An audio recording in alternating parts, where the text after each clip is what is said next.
So narito na nga po mga idol, Barangay Ginebra updates tayo at napakaganda po ng ating pag-uusapan. Pero bago tayo magpatuloy, isang tulong lamang po na like bilang suporta sa ating YouTube channel. So sa kakatapos lamang po na PBA Leo Award ay kandidato ang ating mga Barangay Ginebra player na inaasahan natin makakahakot ng award bilang MVP. Unang-una na nga po dyan, Junmar Fajardo, CJ Perez, Scotty Thompson, Christian Stan Hardinger bilang kandidato. So, ang nangyari po, hakot award ngayon ng ating Barangay Ginebra team na pinangunahan na nga po nitong si Maverick Ahan Misi. At ang nangyari, most improved player pa nga po, Kung titignan nyo, kapapasok or kalilipat lamang yan sa Barangay Ginebra ay nakakuha pa nga ng award, Sinasabi tuloy ng mga fans, bakit ganun ang nangyari? Well guys, hindi naman talaga natin maitatanggi na magaling na player, star player po kasi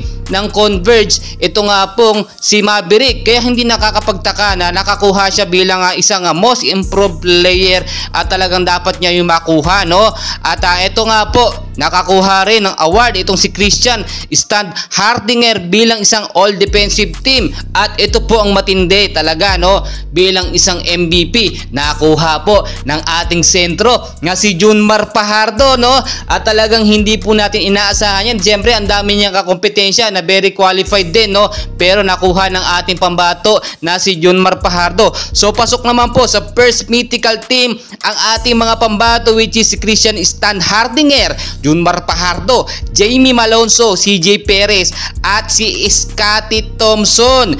Inilabas na nga rin po ng Barangay Ginebra ang kanilang official lineup para nga po sa kanilang magiging unang laban nga po sa November 17 kontra sa kumpunan ng Converge. Present din po at nanood dito nga po sa awardee ng PBA Leo Award itong si Tony Bishop na alam naman natin na bago or import nga po ng Barangay Ginebra habang wala pa si Justin Brownlee. So napakarami po talaga mga kaganapan na very unexpected, At dahil nagsimula na nga po ang PBA ngayong season, ngayong November 5, kakasimula lamang po, ay talagang inaasahan natin na maraming mga pakulo or mga kapanapanabik po ng mga tagpo o mga laban ang dapat nating abangan. So hindi na po napanood itong live na ito sa One Sport. Lumipat na po kasi sila sa ibang stasyon, which is sa A to C. Kaya sa mga nagsasabi kung may live sa One Sport, wala po, nasa A to C na po sila or sa ibang channel na po. So abangan nyo yung mga updates